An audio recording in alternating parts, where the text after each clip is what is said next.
Olá pessoal, boa noite. Estamos aqui para mais uma live Me Conta. Aqui do meu lado, sem muitas delongas, eu tenho a nossa amiga psicóloga Patrícia Tavares. Boa noite, Patrícia. Boa noite, tudo bem? Tudo bom, prazer em lhe receber aqui no Me Conta. Prazer é nosso de você ter nos convidado para falar desse tema tão importante. Bacana, nós vamos falar sobre o Setembro Amarelo. Você vê aí que tem uma campanha cada mês é uma cor, né? Cada mês é uma fitinha. Mas nós vamos saber da Patrícia aqui o porquê, como é e como funciona. E o que nós, como pessoa, podemos fazer para ajudar de posse das informações que ela também vai nos ajudar, que ela vai nos passar. Espero que o assunto interesse para vocês aí que estão em casa, porque é importante, é de utilidade pública e é para a comunidade, é para nós no dia a dia. Sem dúvida, é um tema muito importante. Essa campanha ela vem sendo feita no Brasil desde 2014 e a gente vem desenvolvendo e cada ano ela cresce mais, né? O Setembro Amarelo ele se inicia nos Estados Unidos com o suicídio de um jovem chamado Mike. É esse menino que tinha um carro amarelo? Isso, por isso que isso ficou... aí, exatamente. Olha que legal. Ele tinha um carro amarelo e no velório dele eles fizeram laços amarelos. Sim, mas ninguém dessa história desse menino que você, né, deve ter mais conhecimento que eu, ninguém falava que ele tentaria o suicídio pelo comportamento dele, né? Ninguém... Sim, veja bem, os comportamentos, a gente não tem notícias no Brasil de detalhes, né, dessa questão. Mas, com certeza, os sinais existem. Nós vamos falar sobre isso para frente. Olha, que bacana. Então, quero que vocês fiquem aí, tá? O secretário de Saúde, Ralph Machado, né? Não pôde comparecer. A nossa amiga Patrícia vai até comentar aqui, que não deu tempo dele chegar, não é isso, Patrícia? Isso. Ele está visitando o hospital e etc., com a promotoria do Estado e assessorando o promotor do Estado, que veio para uma reunião que vai ter amanhã. Joia, desde já a gente quer agradecer aí o Ralph Machado, secretário de Saúde, né, por ter se disponibilizado também, mas a agenda é complicada. De qualquer forma, Ralph, nosso muito obrigado e também por ceder aqui a Patrícia, né, que hoje é coordenadora da saúde mental do município e também psicóloga, né? Isso aí, exatamente. E nós vamos debater sobre isso aí, quero que você fique até o final dessa live, porque o assunto é interessante. Antes da gente começar, eu quero falar aqui das pessoas que nos ajudam a fazer o Me Conta, né? Primeiro eu quero falar da Aposta Mágica, esse site maravilhoso de apostas esportivas, que você pode entrar, apostar e ainda colocar o nome de uma instituição de caridade da sua cidade para receber parte aí dos benefícios que a Aposta Mágica tem. Na descrição aí do nosso vídeo, tem o link da Aposta Mágica para você poder clicar, para você fazer a sua aposta. Então, se eu fosse você, não perdia tempo não, tá? apostamágica.com. E o tênis da Live Life, um tênis que tá assim, olha, bárbaro, porque o pessoal tem amado usar esse tênis. Prevenção de doença, estimula no metabolismo, equilíbrio do pH, melhora a flexibilidade, ativa a circulação, ótimo para todas as práticas de esporte. Então você sabe, tá aí também na nossa descrição, tá aí nos letters passando para vocês. É só vocês contatarem aí o nosso amigo Filipão e ele vai aí levar até a sua casa esse tênis maravilhoso. Quer saber mais? Tem um link aí também na descrição do nosso vídeo que você pode clicar e falar direto com ele no WhatsApp dele. Pois muito bem, iPhoneeasy.com.br, sua loja de celular que está aí entregando para toda a região. Tem Xiaomi e iPhone. Na próxima semana começa uma promoção imperdível. O link também está aqui na descrição do nosso vídeo. Tudo está aí para você, não tem como fugir não, tá? E se você quer virar patrocinador e ajudar também a nossa live, entre em contato com a gente conversa e faz o melhor plano para você. Vamos voltar aqui com a conversa com a nossa amiga Patrícia Tavares. Doutora Patrícia, eu estou falando assim, parece até que eu já sou da casa da Patrícia, né? Patrícia. Faltando chamar ela de Patricinha. Olha bem. Né, Patrícia? Eu acho ótimo. Doutora não Patrícia. Precisa botar doutora, não. Quanto mais a gente pode estar perto, é melhor. na nossa área. Você acha que essa coisa assim que a gente faz essa linguagem mais aberta, coloquial, você acha que isso aproxima? Sem Porque antigamente não, né? Sem dúvida alguma. Antigamente era uma questão de respeito, né? Sim, sim. Mas na saúde mental, quanto mais você puder se aproximar, mais você vai estar próximo do seu cliente, do seu usuário, e ele vai se sentir acolhido, né? E quando a gente fala de um tema como esse... Como que eles te chamam lá no seu trabalho? Hoje você está no CAPS, né? São 3 CAPS. Isso. Nós estamos eu coordeno os 3 CAPS. Tem usuário que me chama de doutora, tem usuário que me chama de Patrícia, e assim, eu deixo que eles possam escolher. Eu não... Essa questão de doutora, para mim... Não... Você tem pessoas que fazem tratamento lá com vocês, porque são vários psicólogos, né? Você comanda os funcionários de lá, né? Que compõem... Sim. Hoje, a saúde mental de Carangola tem o CAPS 1, que trata de transtorno mental. E onde fica o CAPS 1? Na Praça Pedro de Oliveira, número 58. Que é a praça do Estádio Municipal. Isso, do Estádio Municipal. Nós temos o CAPS AD, que trata de pessoas com problema com álcool e droga, tá? Adulto. E nós temos o CAPS, que é ali também na Praça Pedro de Oliveira, do lado do tiro de guerra.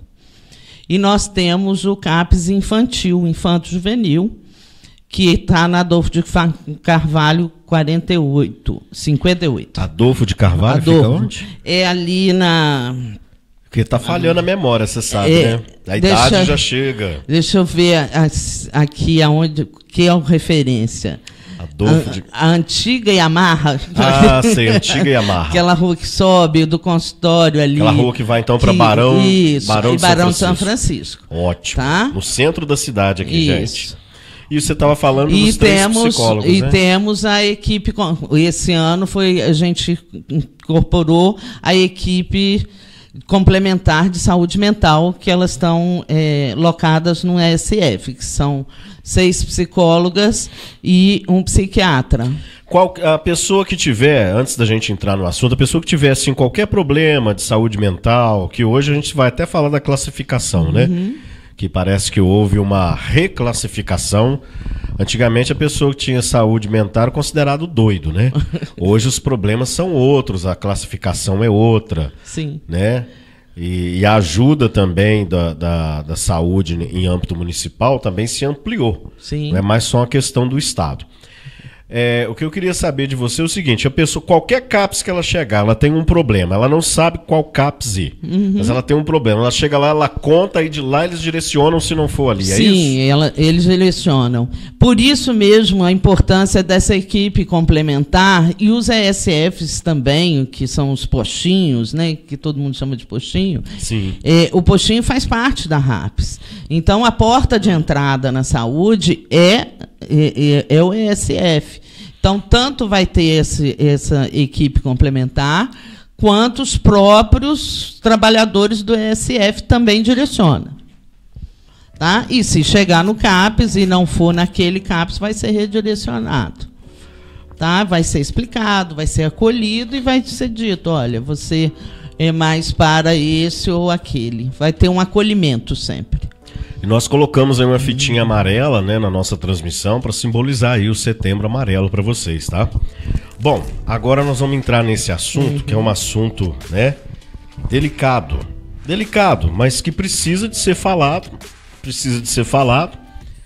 e nós podemos fazer alguma coisa sim. Podemos incentivar pessoas a procurar ajuda, né?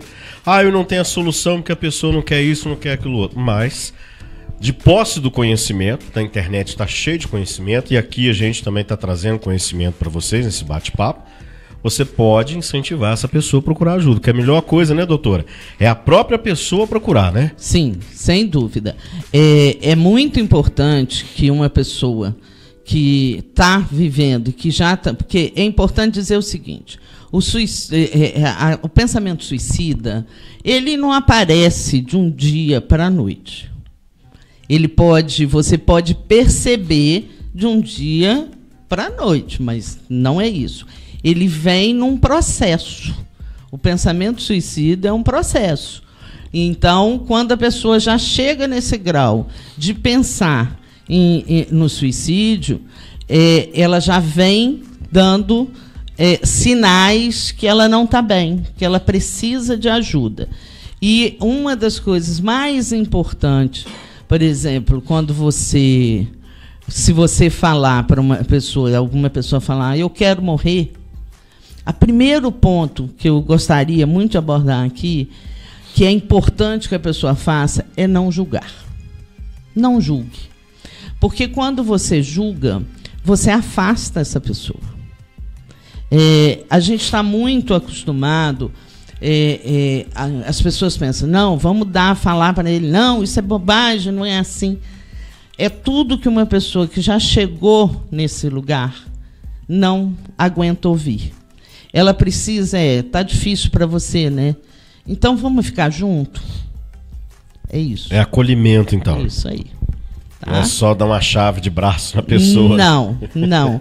Uma pessoa, quando ela está nesse ponto, né? E é por isso que a gente faz a campanha, para que as pessoas se esclareçam. Mas tem tanta gente hoje com o pensamento de morrer, porque às vezes financeiramente não está bem, às vezes o casamento não está bem, a família, um filho em casa está no vício das drogas, o alcoolismo, casamentos de filhos que não dão certo.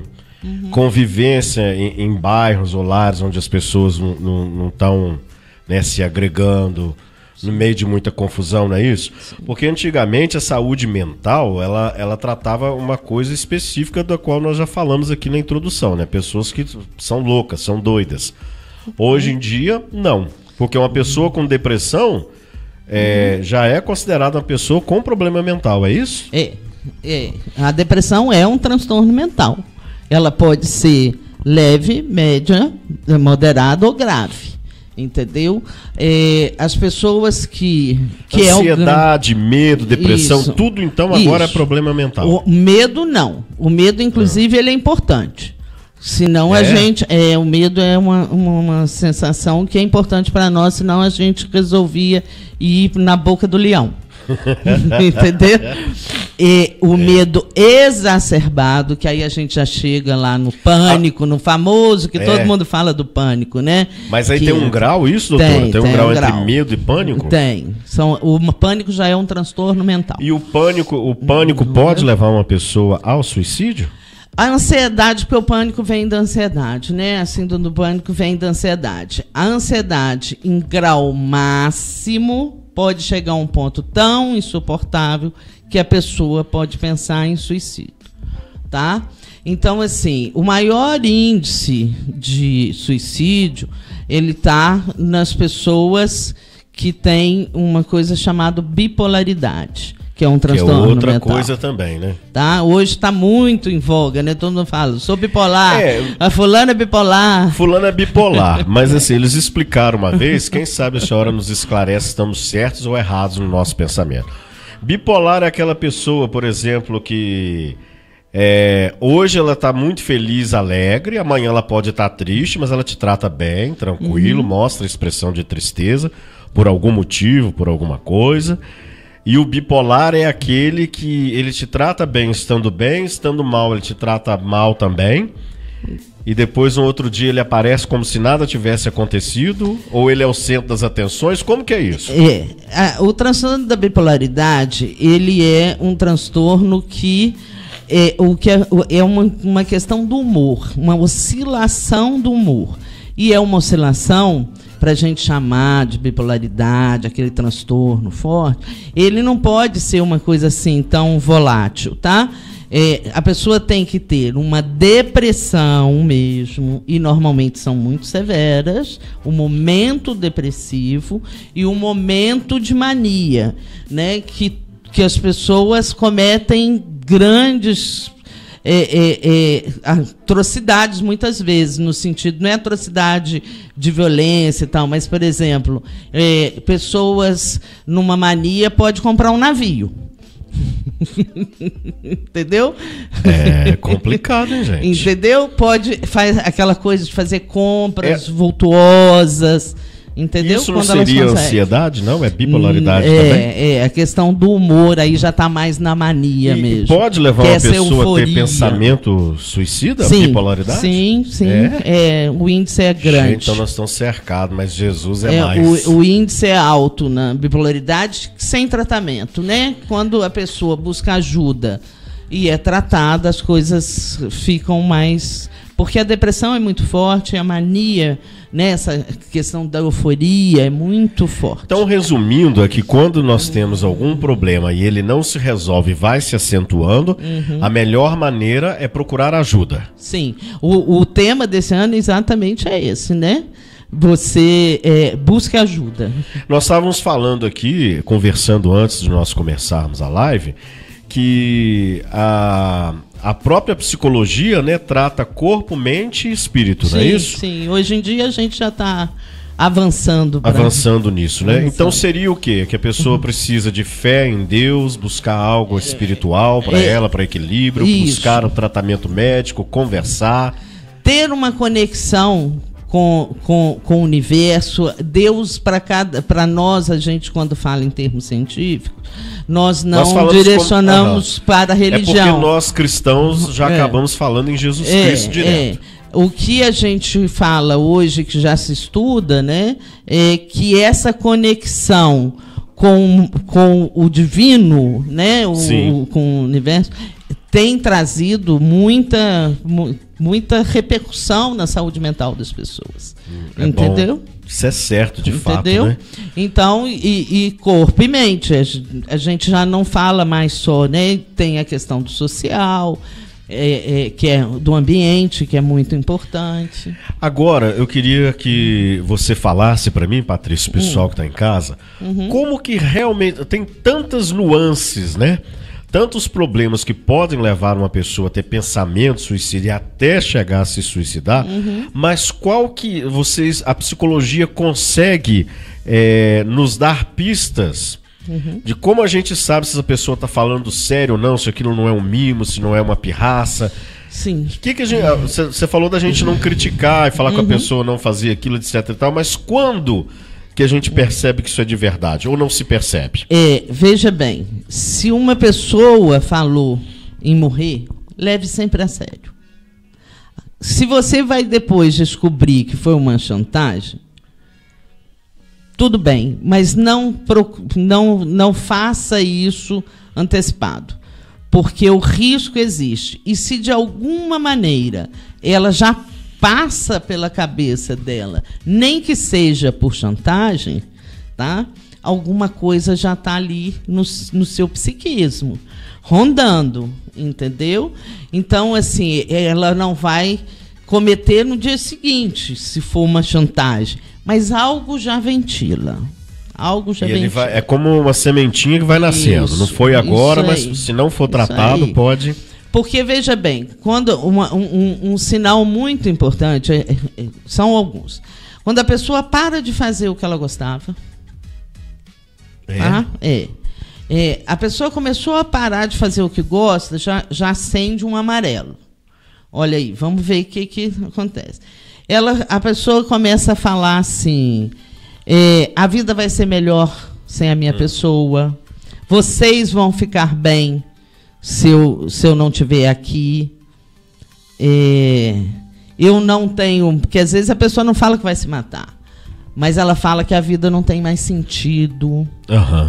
Entendeu? E ela vai dando sinais. A perda de outras pessoas na família também pode levar a isso? Pode, se for associado a um transtorno, uma dificuldade. Às vezes o luto pode não ser... a pessoa não conseguiu elaborar esse luto e desenvolveu, por exemplo, uma depressão.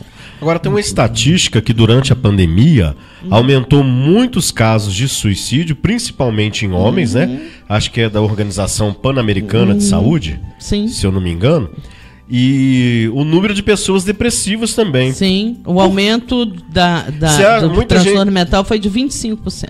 Mas as pessoas estavam dizendo também que agora, mesmo com toda a incerteza, né, por causa do coronavírus, que agora, então, as pessoas poderiam ficar mais em casa, mais unidos durante um tempo, que tudo não foi assim algo negativo. Mas o que a psicologia fala a respeito disso e com relação a esses dados de saúde pan-americana? O que nós estamos vendo na realidade da clínica é que realmente foi muito difícil.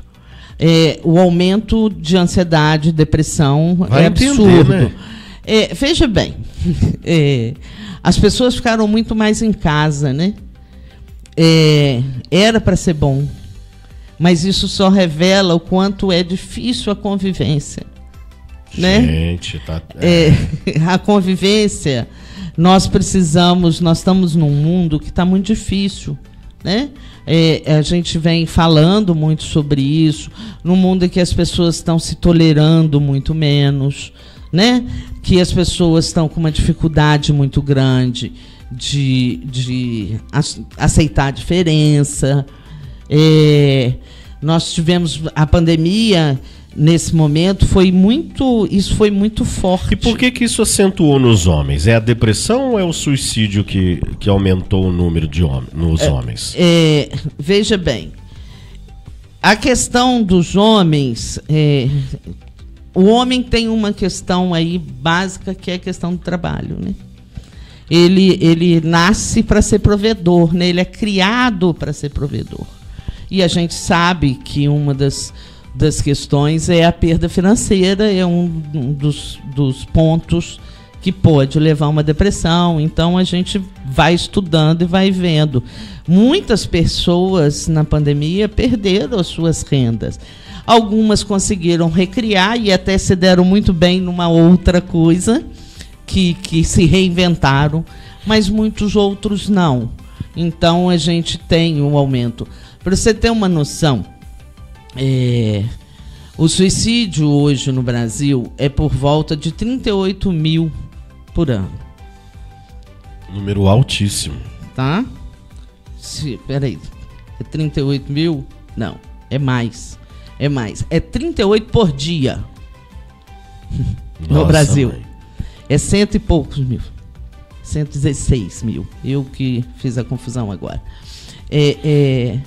Então, a estatística está para 38. E eu queria, assim, muito falar de uma situação. Pode ficar à vontade. Que vem nos preocupando muito. Que o aumento da tentativa de suicídio e do suicídio mesmo, do autoextermínio em jovens. O aumento está assustador. Mas já tem um estudo explicando por quê? Porque o mais velho, às vezes, acarreta um problema familiar, problema financeiro, problema amoroso, perda de alguém muito querido que vive há muitos anos juntos, né? E aí o jovem, por quê? A gente tem falado muito sobre isso, sobre a questão da perspectiva de vida. Você acha? Então está relacionado assim, o jovem ele acha que ele tem que ter uma casa, um carro, passear, ir em todos os eventos, ser bem sucedido assim agora, porque depois ele não vai conseguir. Uma das coisas, né, que só se fala coloquial que eu estou falando aqui para vocês, hein? Uma das coisas que a gente percebe é que a crise de ansiedade em jovem aumentou. Jovem e criança, tá? Criança também? Isso aí. Gente, mas o que será? Eu fico imaginando. Então, nós estamos bem por fora, hein, doutora? A internet, ela é uma maravilha, né? A gente não vai recriminar a internet. Mas eu venho falando muito para todo mundo que a tela não pode substituir o pai e a mãe. Não pode substituir a brincadeira com irmãos. Não pode substituir o passeio em família. Quanto mais cedo você colocar seu filho de frente para a tela, né? E hoje a tela é o grande companheiro. Porque as mães, para ocupar os filhos, estão largando no YouTube direto. E o filho está acessando só desenho animado, que também já não tem sido uma coisa muito instrutiva, né? Pois é. E o fato da tela mesmo, o fato, por exemplo, crianças muito pequenas, isso celular, gente, tem ondas. sabe? Ondas eletromagnéticas de transmissão, né? Entendeu? Por exemplo, você dormir com o celular do lado da sua cama, que a maioria das pessoas eu já fazem. não durmo mais, hein? Entendeu? Dá uma dificuldade, pode te dar uma dificuldade por conta das ondas eles falam, do sono. Doutora Patrícia, eles falam não, porque eu sei que eu trabalhei no rádio com transmissões e a gente não ficava mais do que 5 horas lá dentro, Sim, né? sim. Por causa da irradiação. Mas que o celular que você dorme com ele ligado na beira da sua cama, ele pode tanto, né? Você pode correr um risco dele pegar fogo e essa coisa e tal, mas também o que vem nele, ele é um transmissor e um receptor. Ele tem ondas de radiofrequência nele. Sim. Diz que acaba sugando a sua energia, que é a hora do seu descanso do sono, é a hora que a sua mente fecha o terceiro olho, né? Que eles falam assim. Isso aí. Que ela tá no escuro, ela quer sugar a energia do escuro para poder te alimentar ali e seu cérebro entender que você vai produzir alguma coisa, né? E aí você imagina a para a serotonina, criança. como é que fala? Tem a dopamina, serotonina. Tudo isso é durante o sono, né? Aí o celular vem e chupa você enquanto você está dormindo. Descobri isso esse mês, todo o celular tá lá fora, botando lá na... Aí você imagina isso num cérebro de crianças que está se formando. Esse cérebro ainda está sendo construído. Então, assim, a tela tem sido uma grande questão. E essa questão do, por exemplo, o isolamento, essas crianças, a gente vê uma repercussão grande da pandemia para as crianças, né, porque ficaram sem sociabilidade, elas não podiam sair. E a gente está, assim, vendo um aumento vertiginoso em crianças, tá?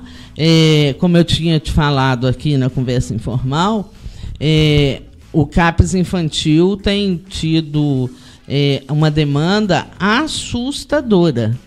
Mas você acha que as mães estão fazendo um pouco dessa correlação do uso do celular na mão de criança? A gente tenta informar, né? A gente está sempre tentando informar, sempre falando. Porque às vezes elas acham que a mudança de comportamento da criança na escola, em casa, na família, se dá por algum outro motivo, mas nunca passar horas e horas no Eu falo muito assistindo do celular e nós temos outras questões, né? Como eu coloquei aqui, né?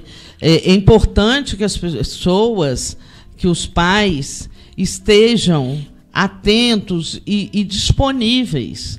Eu sei que não é fácil, eu sei que a vida não é fácil. Né, trabalha-se o dia inteiro, chegar em casa, ainda ter disposição. A gente sabe que não é fácil, mas a gente sabe que a criança precisa. Então, assim, as pessoas, os pais precisam ter uma disponibilidade. Algumas vezes as pessoas falam assim, mas os pais da gente mal não era assim. Mas a gente tinha sempre substitutos, a mãe estava muito em casa antigamente, né? Antigamente a mãe tomava conta não de é todo isso? mundo, né?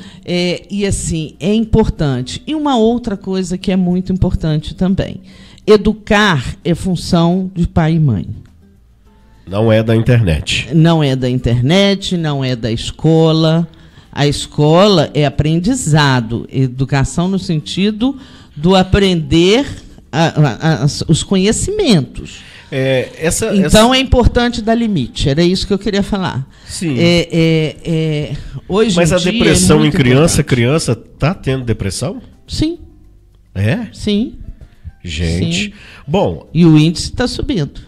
Mas assim, não há casos, muitos casos de crianças tirando a própria vida, né? Já tem casos, e não são poucos, a partir dos 9 anos. A partir dos 9? Gente, né, é complicado, é bom a gente... Entendeu? Por exemplo, uma das coisas que a gente está vendo, Eu fiquei surpreso agora com esse dado que você me trouxe. É preocupante mesmo. Porque a depressão ela é a principal causa do suicídio ou não? Não, ela é uma causa forte, mas não quer dizer que ela é única. Nós temos aí, né, tanto a depressão, como eu coloquei, um grau de ansiedade elevadíssimo. E as questões amorosas? Os relacionamentos desfeitos? Isso não é uma causa. Isso pode ser um gatilho para os transtornos. Ah, é? Entendeu? Por exemplo, a pessoa... Eu vejo muito falar, o fulano suicidou porque não conseguiu namorar com o ciclano, porque terminou o casamento. Isso é aquela gota, né? É a gota d'água que faltava. Exatamente. Porque, assim, às vezes, nos jovens, a questão é impulsiva, por isso que é muito importante estar atento. Se o jovem, quando eu falo do limite, uma das coisas mais importantes na vida é você aprender a se frustrar. E isso a gente aprende desde novo. Se a gente não tem ensinamento disso, como é que você quer que lá na adolescência esse menino ou essa menina saiba se frustrar? E aí vem isso, meu mundo caiu porque eu não consegui namorar. Mas o que é? Não tem um ego já fortificado para conseguir aguentar uma frustração. Então, por exemplo, hoje em dia você vê aí grandes pessoas falando, né, vários palestrantes que falam sobre isso. Você vê hoje em dia, sim. A criança, o Cortella fala muito isso, eu gosto muito dessa frase dele. A criança hoje vai num restaurante, o que as pessoas fazem? Ela escolhe primeiro o lugar para sentar. Não são os adultos. Prestem atenção. O que você está dizendo para essa criança? Você manda, você faz o que você quiser, está livre. E ela não vai saber esperar nunca. Porque você não está ensinando ela a esperar. Antigamente era como? Não é só pelo autoritarismo, não é disso que a gente está falando, não, gente. Mas a gente está falando vamos dar força e sustentação desse ego para aguentar, porque a vida não é fácil, né? A vida não é um mar de rosa. Doutora Patrícia, então você tem que ensinar a criança. Chegando então numa pequena, uma conclusão assim popular, né? O ensino de antigamente era melhor do que o de hoje em algumas nuances, em alguns tópicos. Tinham as repressões exageradas. Tinha. Era fato. Né? A gente fala disso. A repressão era muito exagerada. A gente tentou...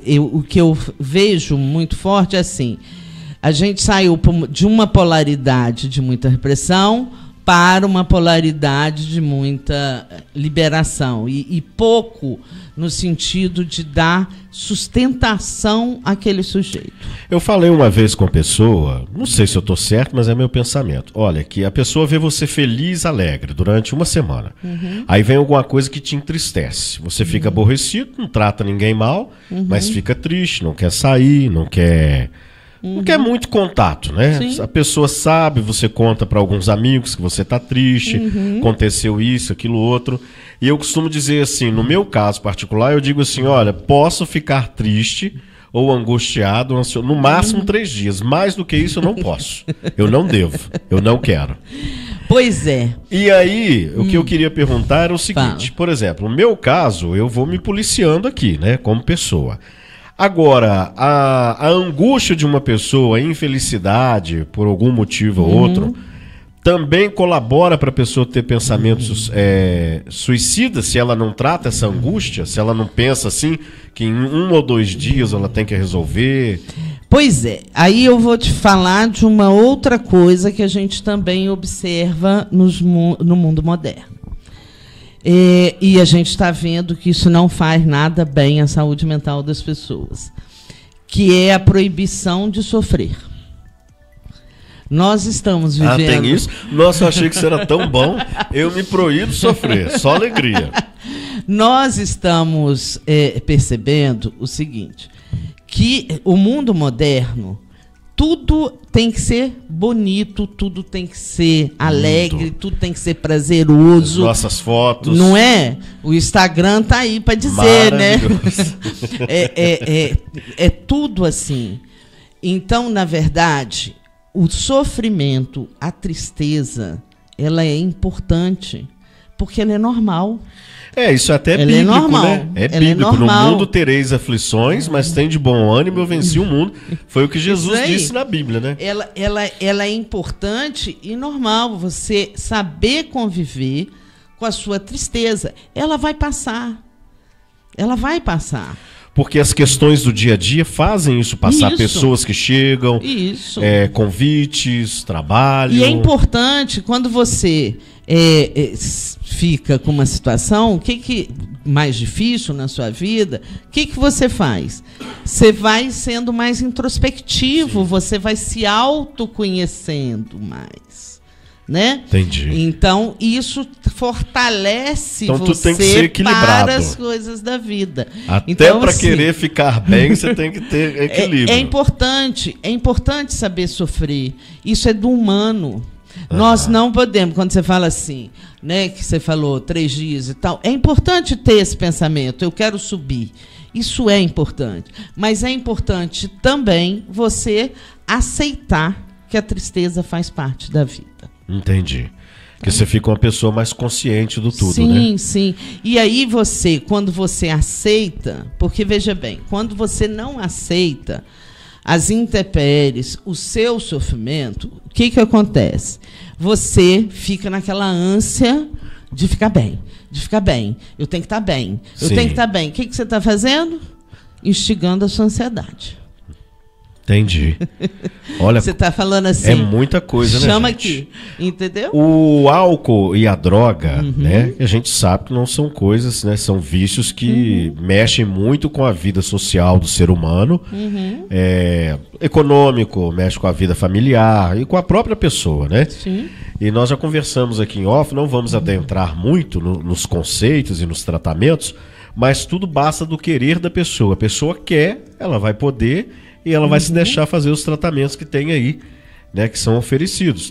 Desde o espiritual da igreja até o tratamento psicológico, né, até os tratamentos fitoterápicos, né? Mas a relação de quem usa droga e de quem usa bebida em excesso, que é aquele viciado mesmo, né, que às vezes perde o autocontrole. O índice é grande em suicídio desse tipo de pessoa? O uso de substância é um dos componentes para a questão do suicídio, sim. Por exemplo, às vezes a pessoa não é tão dependente, não é nem um dependente. E o que desencadeia esse pensamento dentro dela? É a vontade de parar ou é porque ela perde a noção do tudo e ela fica mais dependente químico? Dependente, ou ela fica com a parte, ou cria nela uma parte negativa de tudo? Na verdade, a dependência química, ela vem ocupar um lugar do sofrimento. A pessoa o dependente químico... E essa história do prazer? Desculpa te interromper, mas já te interrompendo. Tá. O dependente químico, ele vai buscar a droga, na sua grande maioria das vezes, eu não gosto de nada 100%, né? Para sanar uma dor, mesmo que a gente não consiga enxergar, tá? Porque às vezes as pessoas não conseguem enxergar que aquele pessoa está em sofrimento. Porque muitas vezes a dependência química traz tanta dor em volta que as pessoas têm muita dificuldade de ver que o dependente também tem dor. Então a droga entra como algo de prazer, que é isso que você está querendo falar, mas é um prazer no sentido assim, eu quero ocupar alguma coisa, algum vazio, sabe? E é isso que a gente faz no tratamento. Você acha que uma pessoa que não é dependente química, ela procura isso às vezes no esporte, na saída, sai para dançar? Sim. Que é mais, né, consideramos mais saudável, e o outro não consegue ter essa socialização. Pois é. Existe uma coisa chamada dependência química, tá? Que é de substâncias. Agora, existe uma coisa chamada dependência, tá? Que vem da mesma natureza, que não é química. Por exemplo, uma coisa que que traz muito problema e que também é algo de suicídio é o jogo. É o jogo. O jogo de azar? A dependência em jogo. Hoje tem dependente até de videogame. Entendeu? Pois é, mas isso, por exemplo, nos jovens, nós estamos tratando já a dependência. Tem gente que andou com o tal do free fry. Free fry, não é isso? Diz que é. Agora, eles falam que tem pessoas que não desgarra de um videogame. E tem que, se não ficar o videogame que ela não sacia. E é uma dependência. Ela vai ter abstinência. Mas eles dizem que não prejudica ninguém. Né? Mas prejudica assim, a si mesmo. Sim, mas em relação até aos adolescentes, jovens, né? As crianças menores que têm acesso ao celular tão fácil, alguns dizem assim, meu filho vai ficar inteligente rápido porque ele consome informações, muitas informações, e sabe fazer coisas melhor do que eu. Quer dizer, tem criança com 8, 9 anos que já sabe acessar o aplicativo de banco do pai, já sabe consertar uma TV Smart, já sabe fazer as conexões de internet, já transmite live, já edita os seus próprios vídeos. Que lindo! Acho isso muito bacana, desde que essa pessoa também saiba já melhorar a sua emoção, lidar com o seu sofrimento, estar mais, ter empatia com o outro. Entendeu?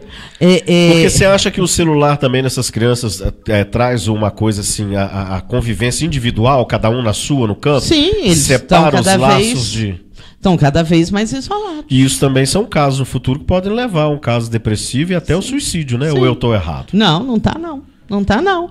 O grau de ansiedade vai aumentando. Eu quero deixar bem claro que assim, a internet não é a vilã. Ela é muito boa para muita coisa. Se souber usar, né? Exatamente. Ela é muito boa para muita coisa. O que eu estou colocando é, quanto mais cedo você disponibilizar, a gente já está até falando assim, né, vício da tela, nós já estamos, dependência da tela, a psicologia, a saúde mental já está falando disso. Quanto mais cedo você disponibilizar, mais você vai estar favorecendo. E outra coisa, gente, você precisa despertar nesse jovem, nessa criança, o desejo, a esperança. Eu falei isso outro dia na rádio sobre essa questão do suicídio. O jovem precisa ter esperança. E a esperança está muito aquém. A gente, né, que lida, tratando, não é incomum a gente ouvir isso dos adolescentes. Para mim, tanto faz. Olha. Viver ou não. Numa idade que você... De 13 para cima. Tá? Eu costumo dizer o seguinte, não vou falar aqui de coisas pessoais, mas eu conheço pessoas, né, de familiares, de pessoas que fizeram parte do nosso convívio, que começaram a ter uma vida melhor financeira, uma vida melhor de relacionamento com as pessoas, de abertura, de reconhecimento na comunidade, a partir dos 50 anos de idade. Sim. E elas começaram a fazer vida, começaram a poder ter um poder aquisitivo melhor, conhecer lugares que elas nunca puderam ir. Você entendeu? Porque passaram ao longo da vida construindo bens, né, cuidando da família, construindo bens, sendo provedor, né, e não piraram a cabeça por causa disso. Então parece que agora, tão cedo, as pessoas já estão querendo serem bem-sucedidas em tudo, né? Exato. E essa coisa do mundo moderno, olha a frustração. O que se vocês pegarem o TikTok, né, que é mais... Uma rede popular. É visto o tempo inteiro, principalmente pelos jovens, você vai ver de 2 vídeos, falando como ficar rico na internet e milionário. Sim. Entendeu? E todo mundo quer, né? Quem não quer dinheiro, né? Todo mundo quer. Mas o que é isso? Será que aquilo ali que está ali é real, gente? Alguém ficou milionário? Acredito. Mas alguém ficou. As relações de simplicidade? Né? Exato. Né? Porque fazer um churrasco com a lata em casa, emprestada do vizinho...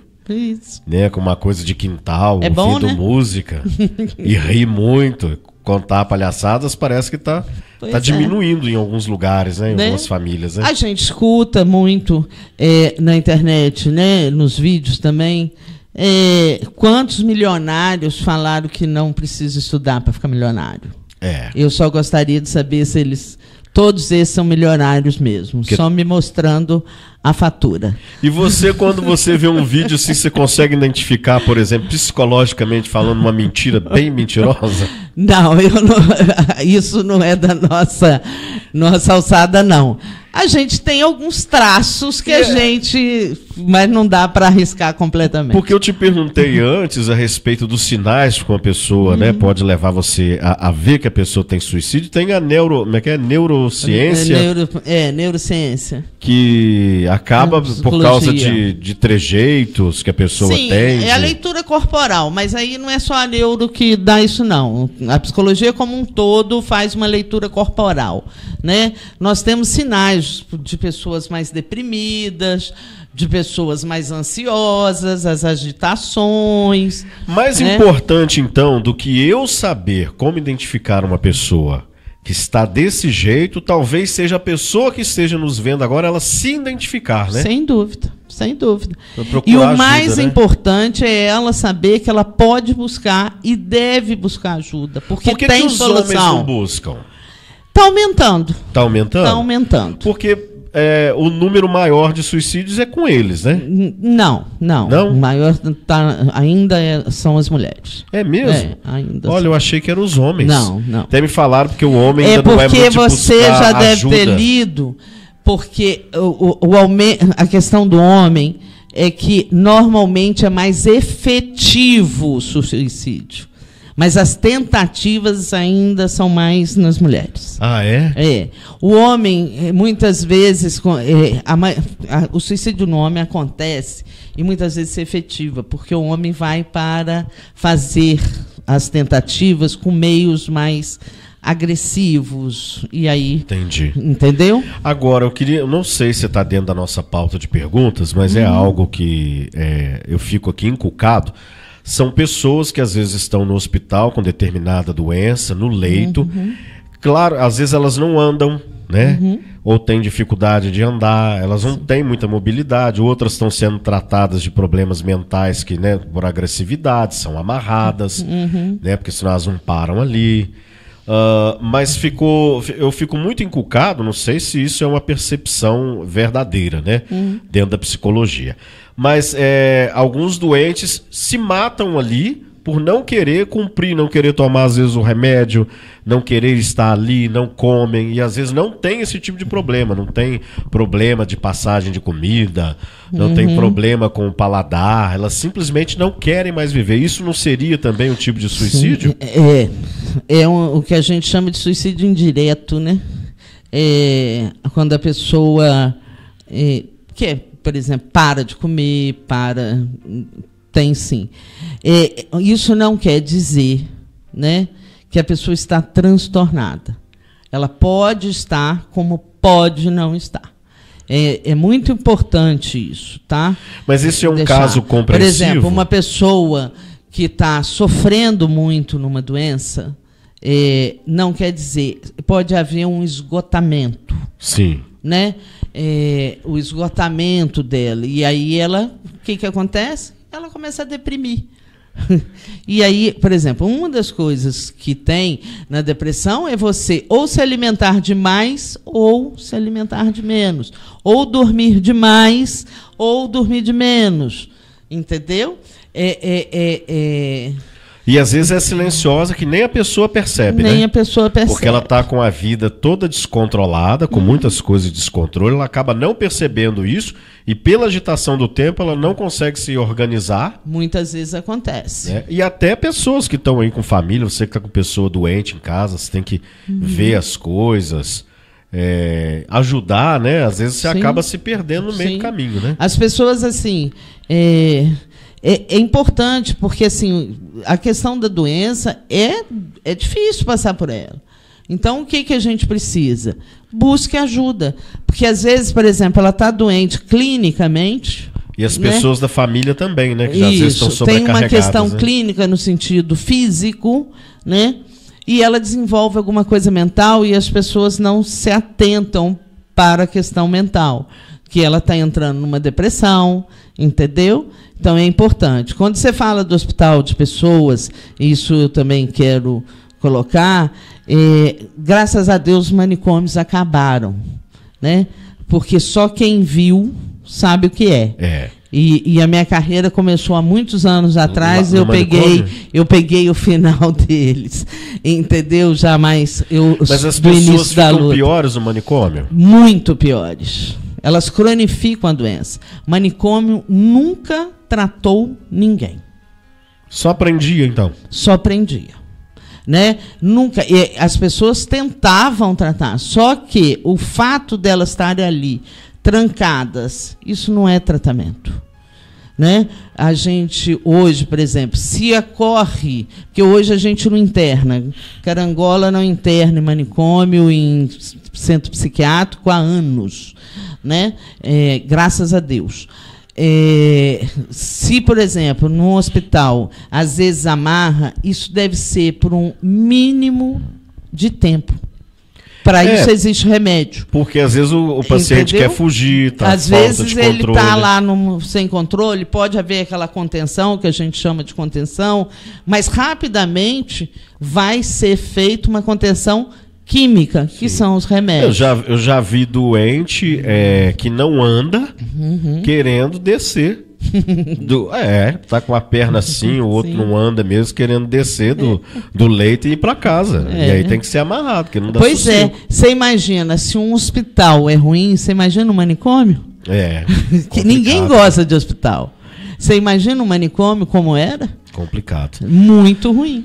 Doutora Patrícia, eu queria que você... Nós estamos chegando ao final dessa live. Eu queria que você conversasse diretamente, né, ali para o espectador que está aí. Essa pessoa que está, às vezes, com algum problema, mas que, às vezes, ela está passando dos limites, né? Da ansiedade, da depressão, da tristeza, os limites, às vezes, do alcoolismo, do uso de drogas, e ela quer ajuda. Ela precisa de uma palavra amiga. Então, eu quero deixar agora você à vontade com eles para você tá ótimo. Falar e fazer um convite para eles.